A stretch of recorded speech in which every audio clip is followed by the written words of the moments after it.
Página 37. La riqueza de unos pocos nos beneficia a todos, Zygmunt Bauman.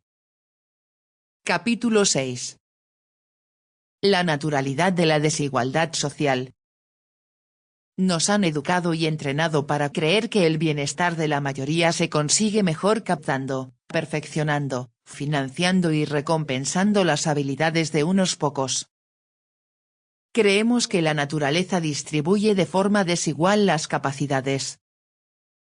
Por consiguiente, existen ciertas personas que son capaces de llegar a donde otros nunca llegarán por mucho que lo intenten. Aquellos que han sido bendecidos con capacidades son muy pocos y están dispersos, mientras que los que no tienen dichas capacidades o tienen menos son multitud. De hecho, muchos de nosotros, miembros de la especie humana, pertenecemos a esta última categoría. Esa es la razón, nos repiten insistentemente, por la que la jerarquía de la posición social y de los privilegios se parece a una pirámide. Cuanto más alto es el nivel alcanzado, más escaso es el número de personas capaces de alcanzarlo. Estas creencias, que apaciguan los cargos de conciencia y que aumentan el ego, son aceptadas y bienvenidas por aquellos que se encuentran en lo alto de la jerarquía. Pero estos argumentos, que disminuyen la frustración y los reproches, también son una buena noticia para todos aquellos que se encuentran en la parte más baja del escalafón. Y son también una advertencia útil para aquellos que no acataron el mensaje original y que aspiraron a más de lo que sus capacidades innatas les permiten alcanzar.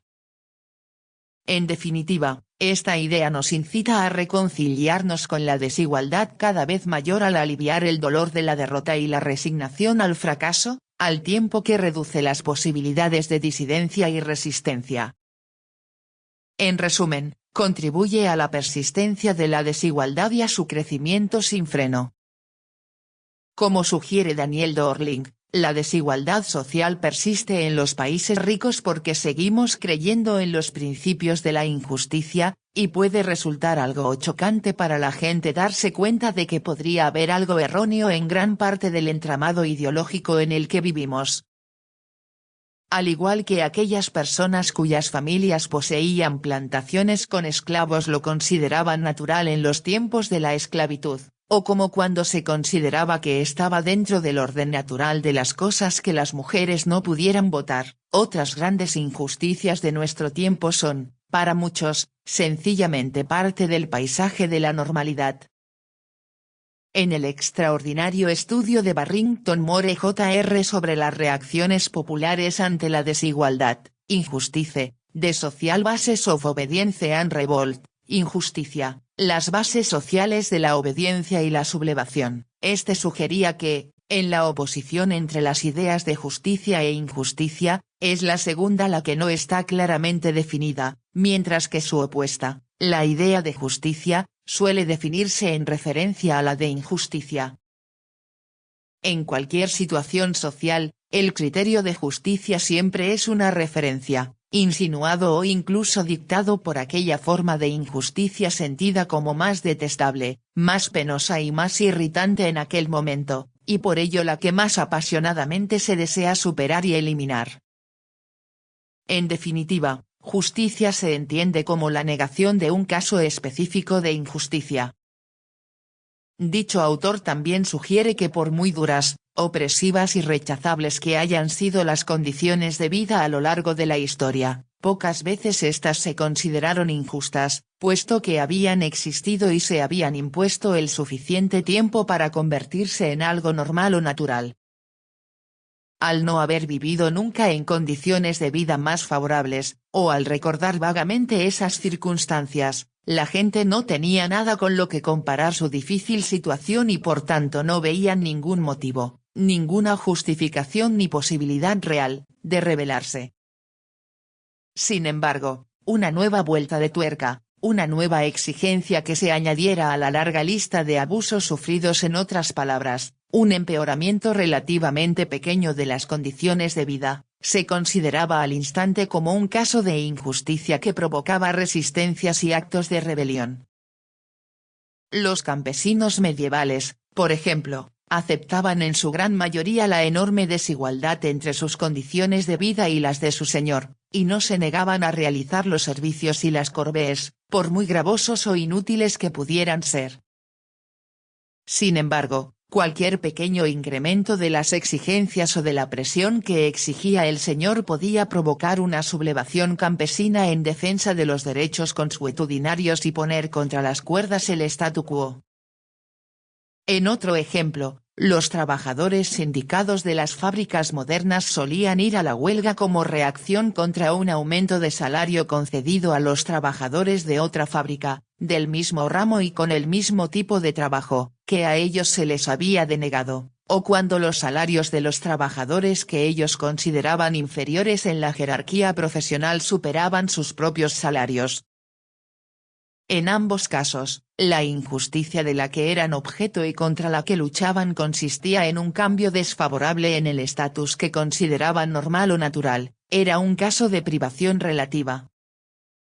La percepción de la injusticia que provoca una resistencia activa deriva por lo tanto de la comparación entre una mala situación actual con unas condiciones anteriores que habían permanecido suficiente tiempo como para convertirse en normalidad, o de la comparación del estatus de uno con un estatus naturalmente igual o inferior. Para la mayoría de la gente, injusto significa un cambio desfavorable respecto a lo natural, léase, habitual. Lo natural no era ni justo ni injusto, estaba, sin más, dentro del orden de las cosas, como debe ser y siempre será, y punto. Resistirse a un cambio respecto a lo natural significa, en último término, defender un orden que nos es familiar. Este fue al menos el caso en la investigación posterior de Barrington Moore Jr. y de los estudiosos del fenómeno de la privación relativa. Sin embargo, ya no lo es. En la actualidad, ni los que son como nosotros ni nuestros estatus o criterios pasados constituyen la referencia natural a la hora de hacer comparaciones. Todos los estilos de vida, los buenos y los malos, son públicos y están ahora a la vista de todos y por tanto ostensiblemente, y de forma tentadora aunque engañosa, al alcance de todos. Cualquier estilo de vida, por muy alejado que esté en el espacio o en el tiempo de nosotros, y por muy exótico que sea, puede en principio tomarse como una referencia para compararse con él y establecerse como criterio de evaluación. Tanto más cuanto que por lo general los documentales, los docudramas, las columnas de cotilleos y los anuncios publicitarios no discriminan a ningún tipo de público y emiten sus mensajes en todas partes para que encuentren un destinatario receptivo, una costumbre generalizada que en la práctica, aunque no en la teoría, se basa en la idea de los derechos humanos que se niega firmemente a reconocer, y menos aún a aceptar y respaldar, las diferencias de estatus entre sus destinatarios, supuestos o deseados. Identificar y señalar desigualdades injustas se ha transformado así, a todos los efectos, en algo desregulado y en gran medida individualizado, en el sentido de que se deja en manos de la subjetividad de cada uno.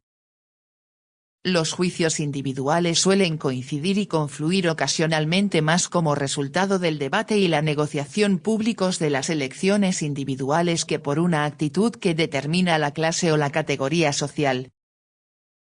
La extensión del consenso y la composición social de la zona de acuerdo se puede apreciar en las encuestas de opinión, que presuponen, bien directamente, bien por comparación, la autonomía de los encuestados y de la independencia de sus elecciones.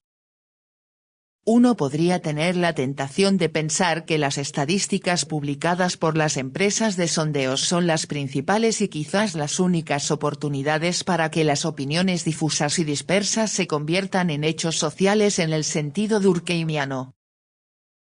Consideren, por ejemplo, los resultados de una encuesta llevada a cabo durante un año por la British High Pay Commission que afirmaba que 4 de cada 5 encuestados pensaban que las pagas y las bonificaciones de los altos ejecutivos estaban fuera de control, mientras que 2/3 de los mismos no confiaban en que las compañías pagaran sueldos y bonificaciones de forma responsable.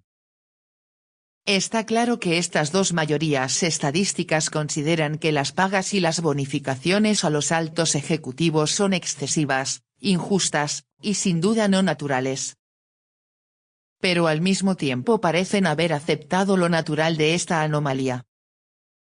Ninguna de estas mayorías compuestas estadísticamente han mostrado signo alguno de unidad en ningún otro aspecto que no sea el estadístico en oposición a los excesos no naturales de la desigualdad, por más que la idea de que el incremento de los salarios de los altos ejecutivos británicos en más de un 4000% en los últimos 30 años se debe a un crecimiento análogo en la producción británica de talentos naturales en número y capacidades resulte difícil de creer incluso para el más crédulo de nosotros. Hemos visto antes que durante muchos siglos la creencia en la desigualdad factores que más contribuyó a la aceptación de la desigualdad social existente. Sin embargo, al mismo tiempo supuso también una suerte de freno hacia una mayor desigualdad, ya que ofrecía una referencia desde la cual se identificaban y se medían las dimensiones de la desigualdad que eran no naturales, léase, excesivas, y por tanto injustas, lo que provocaba una reacción que exigía una reparación. En ciertos momentos, como en la época de esplendor del Estado social, del bienestar, se llegó incluso a acortar la distancia entre la cima y la base de la jerarquía social. En cambio, parece que la desigualdad social actual ha hallado el medio de perpetuarse sin tener que recurrir al pretexto de su naturalidad. Y con ello ha salido ganando. Y aunque es cierto que necesita encontrar otros argumentos para defender su legitimidad, al mismo tiempo, al deshacerse del argumento de la naturalidad en su defensa, también se ha librado de su compañero inalienable, la acusación de que los excesos en la desigualdad no son naturales, o al menos la desigualdad actual ha adquirido la capacidad de minimizar dicha acusación y neutralizar sus efectos. Además de la capacidad de autoperpetuación, ha adquirido también la capacidad de propagarse e intensificarse por sí misma. El cielo es el horizonte para su crecimiento. Página 40.